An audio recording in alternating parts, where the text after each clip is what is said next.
What is up, my loves? It's your girl Diamond. I'm back with my all new review of Love and Hip Hop Miami. Let's get into it. As promised, we did see the entire fight between Princess and Amada, and I stand on what I said in my last review. Amada did not deserve that slap.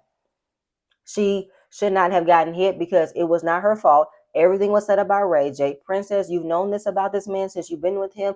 You placed your energy and anger on the wrong person, and I don't know why you are still fighting for this man when you don't want to be with this man. He did all of this for you to get a reaction, and you gave him the reaction. So at the end of the day, Princess is the one that's looking like a fool, not Amada, in my opinion.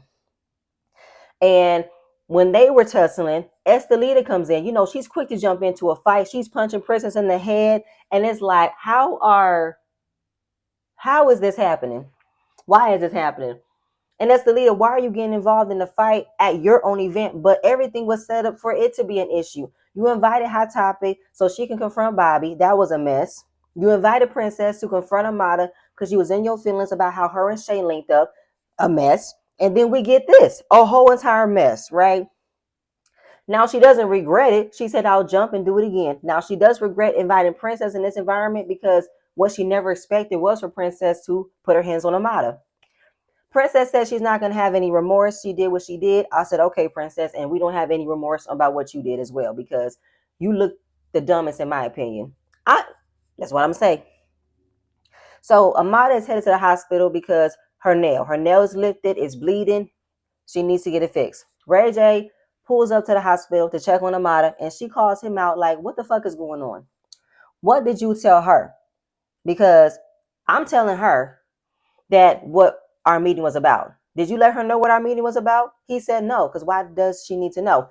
Ding, ding, ding, there's a setup. He purposefully didn't want to let Princess know about him meeting with Amada to get a reaction, who set up for her to be upset about something.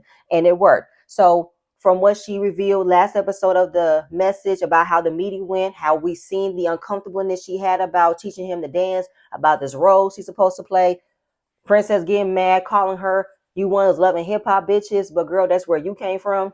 And you just proved you're one of those loving hip hop bitches because you had to flown from LA to Miami to have this confrontation. Okay. Anyway, yeah, this is pretty much all your fault. It's my fault. It's her fault. Everybody on their parts. Everybody's wrong. We all did what we did. But at the end of the day, Amada is flirty. Amada is gorgeous. Amada has her ways, but I don't think she would ever fuck Ray J in real life. I don't think she would ever would. I do not think this man is her type. So he admitted that he wanted to be petty. So he wanted to get close and console her. She said, fuck no, I ain't got time. No, don't get close to me because right now I'm fucking pissed, okay? And right now I'm trying to think about how I want to plot on my revenge. Should I let the Lord handle it, let karma do its justice? Or should I do it really public and fuck the shit out of you? You know what I'm saying? Like, should I hit her where it will hurt the most and fuck the shit out of you and make it go public? Or should I hit her in her pockets? Because apparently y'all are still married. So what's in her pockets is also in your pockets. I'm trying to see how I can spin this. He said, I hope you go with the first one. Well, at the end of the day, my finger fucking hurts and you need to fix this shit. So come pay this medical bill. Period, point blank. I was not mad because what would hurt you the most, Princess? What would hurt you the most? I mean, the way you reacted to the Suki situation. So, hey, it is what it is. I ain't mad at Amada on her villain era in this moment. I'm really not. But we're going to move on from there. We got Flo. Okay, so Flo is getting ready for her youngest son to head to school. He's going to the 4th grade. She moved in the new home, so he's in the new school. Gael comes by. Gael has 4 kids. I didn't know she had 4 kids. Her youngest is now going to the same school as Flo's son. And Flo is just, nonchalant, doing what she do, while Gael is telling her, I'm not mad at you anymore. Because a couple of episodes ago, Flo wanted to get her revenge on Gael by messing around with Alan. Gael's over it. She says she's seeing somebody new. It is what it is. Marlon comes up. So when he discovered from his last conversation with Flo that she's moving forward with the divorce, there's no more chances, he moved out. I want to know what took him to actually move out. Why is he growing a little bit in this area to move out of the house now? Because you've been following behind her everywhere, still fucking up. Why now? Maybe because of the confidence and the support you're getting from Amada. that you're not going to fight it. You're going to do what you need to do as a father and show up. Okay, cool. So she's telling him, I need more help with the kids. He's like, that's no problem. Why? What's going on? She's trying to get back into the studio because we all can see maybe her music career is going down the drain. She has not been focusing on her music. She's been on bullshit. And she was able to get in contact with Derek Milano to write a song. All right, I guess. He was asking her so you're asking me to come around more and to help with the kids because at first you told me I couldn't come around. Now I can come around. Yes, because it's about us getting right for the kids. So is that a chance? What are we doing? Are we getting back together? No, we're not. We're focusing on the kids right now. She was like, I have no interest in taking Marlon back. I'm focusing on my career and getting revenge on my enemies. Okay, you're still wasting your time with that, in my opinion, Flo. You're focusing way too much on shit that don't fucking matter. Anyway, what else? What else? Oh, when Flo was listening to Gael about how she got this new man, it was a complicated situation at one point. He was with somebody, they were DMing for a while, but now that he's single, she's happy. That's y'all type. Y'all like men that are unavailable. Y'all like men that are in complicated situations, but still leaves wiggle room to give you the opportunity. You can see about creating something. Like, I don't think y'all got a problem finding men. Y'all just prefer to find men with baggage. Anyway, while the sisters leave to take the kids to school, Marlon stays back at the house. Flo's mom loves Marlon. She's been the main one advocating for him to stay in the marriage, have Flo take him back. So she lets him know that she's been spending time with another man. And who was this other man? Oh, it's Alan. He's like, Amada's baby daddy? What's going on there? What's up with that? Oh, no, that ain't right. That ain't right. So he needs to see what's actually going on between them because he's been hanging with Amada and he knows Alan is no good. You ain't lying. He's not. Moving on from that, we get Zoe Brinks. Zoe is performing at a body positive event where we got women of all plus size, all ranges of beauty. And this is her second time performing at this event. And she meets Ching Diamond in person for the first time. They have connected on social media. She loves her energy. She's all about body positivity as well. And I'm here for this.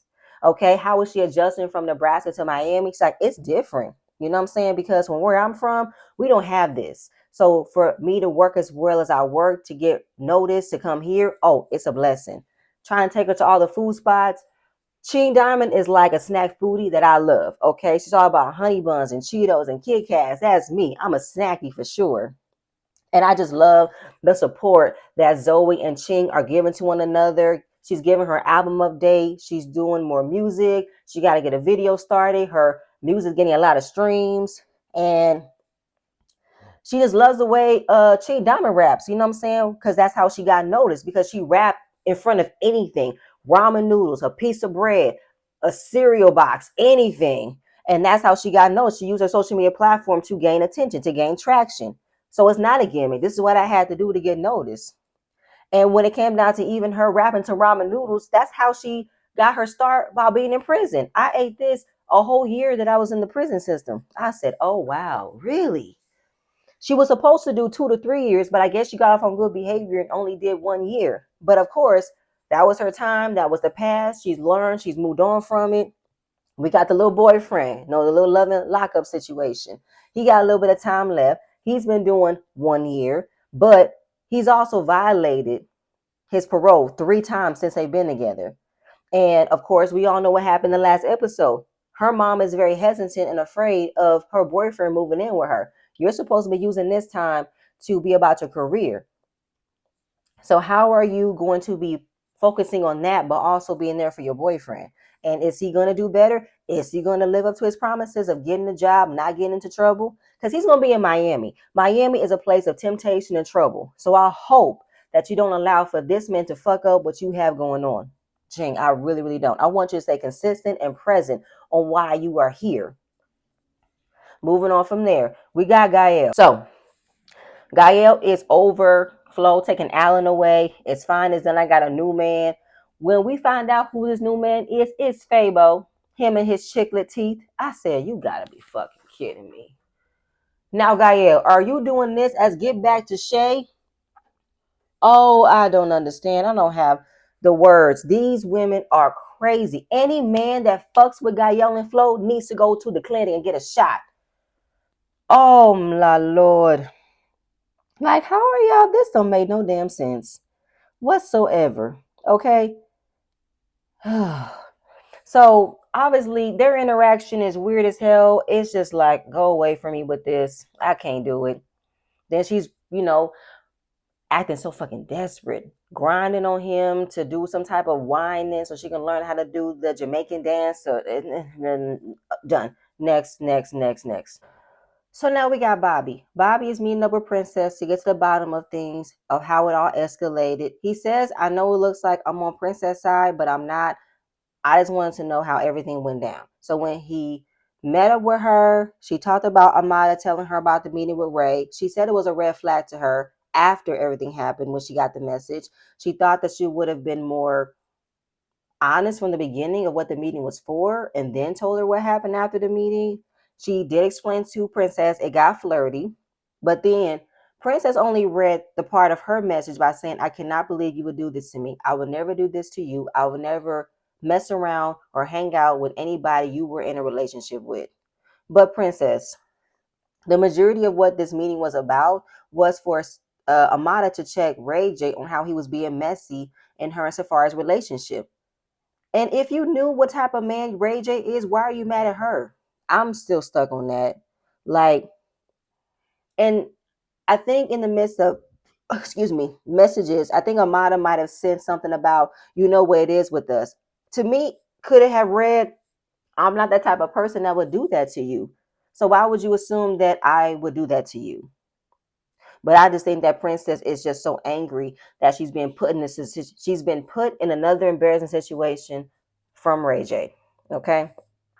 And wondering, where was Brooke? Did Brooke jump in? No, Brooke stayed on the sidelines watching from afar, hiding behind a box of lashes. Okay.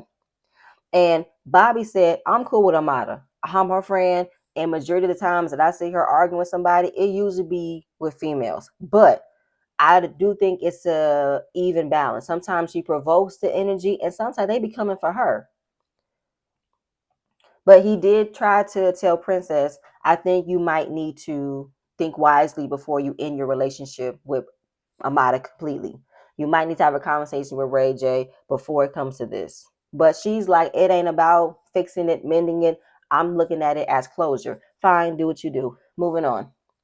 Zoe and Ching meet up at Trick's restaurant Sundays to do some food content, to do a couple of TikTok dances. And I just love the relationship that they have with one another. The friendship is fresh, is vibrant. And Ching ends up receiving a phone call from her boyfriend in prison, giving a little love at the lockup situation. When she answered the phone, hi, daddy, I screamed. So pretty much it's talking about how he got a week left. She just imagining how they're going to meet each other again, and when she finally got off the phone, Zoe was not even like happy to hear all this lovey dovey stuff, okay? Because she is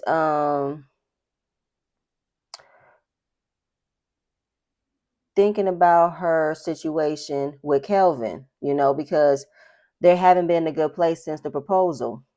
And she was wondering what was his whole purpose of proposing to her. Was it to figure out a way to still keep me, because she was ready to move out. She was ready to leave because she's been feeling smothered on how he's been micromanaging her career. And she's just trying to figure out how we're going to make it right. And especially when he told her not to make it such a social media issue with Kiki, fix it before it can affect your record label deal. Then they are also looking at their recent live or recent videos, and they're getting thousands of comments, thousands of likes and shares. But of course, the comments are negative. It's talking about their weight, it's talking about how they look. But of course, they're not giving it no energy. You give me a negative comment, it's just going to boost my morale. It's going to boost my confidence, which I appreciate. Okay. Like, sometimes I look at comments about other people that I don't think be necessary, and it's like, why comment on something if you don't like it? That you're trying to get attention for someone to wonder why you don't like it, and it's just a bunch of bullshit to me.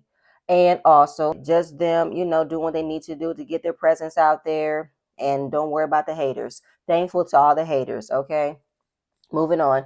So now we got Amada. Amada is at home getting an IV drip because she's stressed out. She's emotional about what happened that day. And after talking to Ray J to get him to understand where his mistake was at, she has no interest in talking to Princess, but she needs to have a conversation with Estelita because she was the one who brought Princess in that situation. And she asked Estelita, why? Why did you do that? Why did you bring Princess there? Especially after me and her were not in a good place at the time. Estelita feels a way about seeing her and Shay on live and how they're moving forward in their friendship. And that pissed me off because knowing someone like her, knowing what she said to me, knowing what she did to me, why would you do that? Okay, Ahmad is listening. But just because I am cool with her doesn't mean I will put you in a position to be in front of her. When I know how you feel about her, I would never do that to you. But of course, Estalia don't see it as the same thing. You know what hurt she did to me. Yes, the shit that Shay did to Estelita by bringing up her childhood trauma was not right. That is something that you cannot easily forgive and you can definitely forget. All right. So while it made her feel some type of way, she wanted to get her lick back by inviting Princess. Was it wrong? Absolutely. Because what I didn't expect was for her to put your hands on you. That's what I didn't expect. And at the end of the day, Amada brings up when I was talking to her, she got close to me. She's all, how could you do this and do this? Girl, don't be mad at me or jealous of me that your man wants to fuck me. Because I really wanted to fuck him. I could have fucked him. But I'm not on that type of level. I could have because you just going to slap me dead across the face before giving us a proper conversation and understand where I was coming from. And Estelita said, I think Princess Mind Works is she's been with this man for so long and she's known this man. And I think that any type of woman that is in his presence or is doing anything with him and you tell her it's not what it is, she's not going to believe you. She's going to believe that she's getting played. Okay. Well, that's something that she needs to deal with, not Amada. That wasn't Amada's cross to bear for her to be the literally the punching bag for this situation. But she said, girl, I could have made it worse and hung out with him after the fact just to hurt you, but I didn't do that. Now we're talking about her jumping in and fighting. And just the whole thing about Princess in this mindset that she's over these loving hip hop bitches. I can't I can't get with these loving hip hop bitches and all this and that. It's like, girl, bye.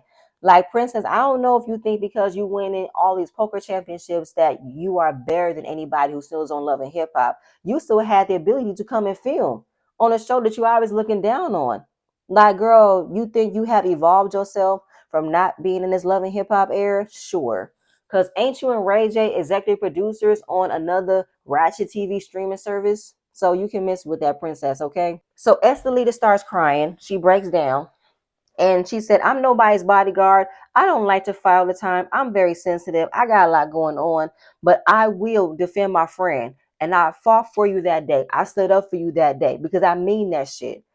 So they both apologized. They both were crying. She apologized for Shay. She didn't expect for her rekindling her friendship with Shay would have hurt her that much.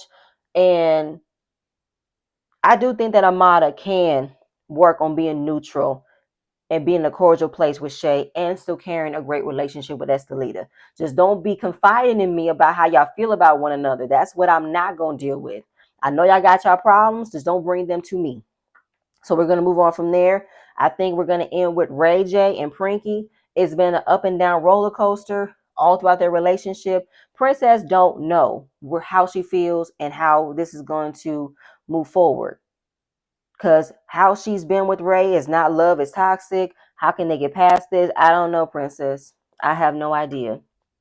So she was like, why didn't you check on me? He said, I went to check on Amada. She's at the hospital. But I didn't graze her. I just hit her. Okay, you put your hands on her. That's the whole point, okay? And she wanted to know, why didn't you tell me you was meeting up with her? He pretty much said, because I was being petty. You kicked me out. I wanted to invite her out to a meeting to be a part of a One Wish movie. I wanted her to have a particular role, and I wanted her to teach me a little bit of dance. I was flirting with her. And she was like, was she on you or was you on her? He looked up and said, nah, she was on me. That's a sign that he's lying. Because if you go back, that scene, Amada was hella uncomfortable. And Amada is taller than him. So when you look at the whole height dynamic, this man was able to cup her entire ass while he was dancing with her, being so extra close to her. Amada really didn't like that. So I think more of him being ultra petty about how they linked up. He said that she invited him back to her house. I'm like, back to whose house? Back to Amada's house? He was like, yeah. I went to the back. There was a line there. We were drinking. It got tipsy. She's like, did you have sex with her? He said no. Then in the confessional, the producers wondered why wasn't this conversation happening outside the hospital when you met her with Amada? He said, well, now you know. This is all a lie to me. I don't think anything else happened. I don't think Amada invited him back to her house. No, I don't think so. And she's like, your words mean nothing to me. Where's your loyalty? Princess, repeat yourself. If his words don't mean nothing, why are you expecting loyalty? Make it make sense. He said, I never fucked her. I never smoked her cookie. I never did anything of that nature because she never invited you back to her house. That's why. Like, this man is fucking playing you right in front of your face and you don't see this.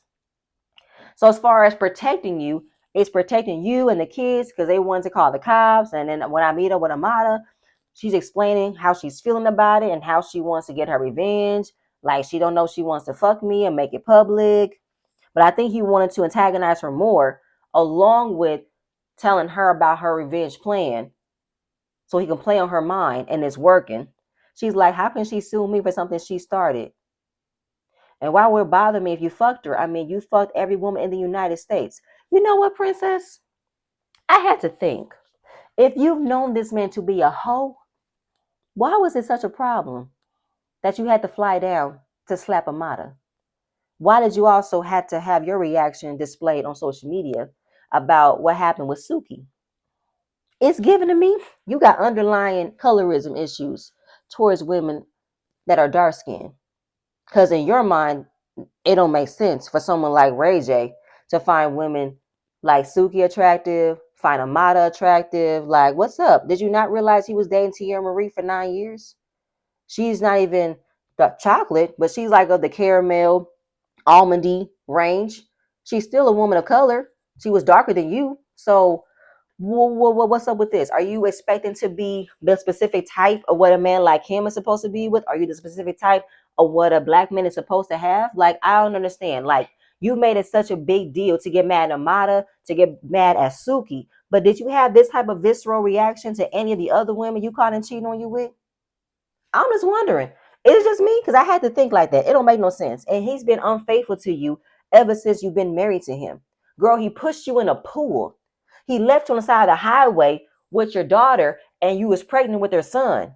Make it make sense for me. This man has embarrassed you all throughout the season of Love and Hip Hop Hollywood, on and off camera. Make it make sense for me. Anyway, so he wanted attention from her. He wanted her to act because she's doing all this, but yet she doesn't want him, but yet she wants to know what he's doing. Make it make sense for me. The back and forth, the saga of Ray J and Prinky all over again. Make it make sense for me. He's been in the streets. He's going to always be in the streets. Make it make sense. I don't ever want to see you again, but I have to see you because you're the father of my kids. I'm like, both of y'all need to get slapped. Oh God. So as far as listening to this man literally bullshit in front of you, you should slap the shit out of him. But no, you slapped Princess because you wanted to, because you couldn't reach Ray J when you really couldn't reach him right now. But girl, at the end of the day, the man that you're mad about is a man that you've been back and forth with for all this time. You ain't mad at Amada. You're probably upset, but not mad. Either way, girl, it's proof that you and him are just alike. I ain't got time for this shit. Moving on. Okay, so now we got Flo. Flo is going to the studio to meet up with Derek Milano. She brought Alan with her. Why did she bring Alan with her? You know what? This man is so fucking desperate. He's literally advancing the ranks of being more on camera, getting more of his social media presence out there, being more of a cast member. Like, this man wants to be on TV. Okay.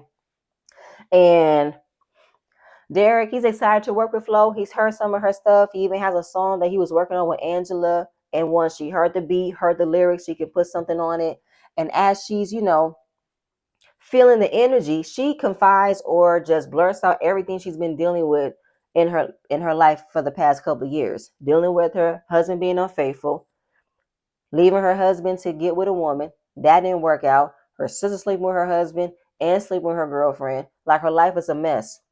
Now I felt like you really didn't have to explain what's been going on to Derek. You could have just kept it light and not been so in detail. You're supposed to be keeping it professional. Oh my God. But anyway, Marlon is calling her, blowing up her phone because after figuring out that she's been hanging out with Alan, he's like, this is not how this is supposed to go. So when he pulls up in his do-rag, he said, come outside. I don't want to go into the studio because I don't want to make it a big deal. So come outside, come outside. Alan answers her phone and he's like, who are you? You're a secretary? No, no, no. What's up? He's like, no, we were doing music now. We're doing music. Call back later. I'm like, what? Who are you? He's like, Google me. I know this shipment looking ass nigga did not tell Marlon to Google me. Oh, he's like pissed, pissed, pissed. He is FaceTiming and everything. So, of course, since he doesn't want to come inside, she has to come outside. She apologized to Derek and said this is not how it's supposed to go down. Alan, he's already coming in trying to defend Flo. He ain't defending Flo. He defended on how he feels about hearing how another man is giving Amada attention or another man that Amada is giving attention to. And this is very unprofessional for Flo to bring Ellen to the studio and for her to have this big fiasco outside of his studio because Derek has not been on no mess. He's not about mess. He's about making music, getting his money, and being with Angela. So unprofessional at this point, right? So wondering, why is he with you? Does he do music now? And he's like, why are you here? Why are you here? And he's like, because he knows you've been fucking with his baby mama. You wrong. He has not been fucking with Amada. They have been developing a platonic relationship, okay? And they just going back and forth, throwing jabs. He's like, come outside. We outside. What's up? She's like, I'm just so embarrassed. I did not want this night to happen. This night was supposed to be about me. I didn't want no drama. Flo, good night. I feel like ever since you've been on this show, you really have not been about your career. You've been about the drama, okay? So, and all of this is for you to get a taste. No, all of this is for you to give Marlon a taste of his own medicine, okay? Bringing Amada to my restaurant and how this and how and this. He's like, come on, let's go talk. Alan said she's not going anywhere. He said, who are you to tell my wife where she isn't going? I'm gonna need for you to move away from her. You're a bit too close to her. Again, Alan is doing all this chest puffing and defending Flo because he ain't really that way with Flo. While he's probably enjoying her company because she's beautiful, she has a name. He's feeling some type of way about how another man got Amada's attention. Please. Just like he feels like Amada wants to do everything with him. She's not going to ever get over him. All that ignorant ass, selfish ass bullshit I'm hearing. Good night.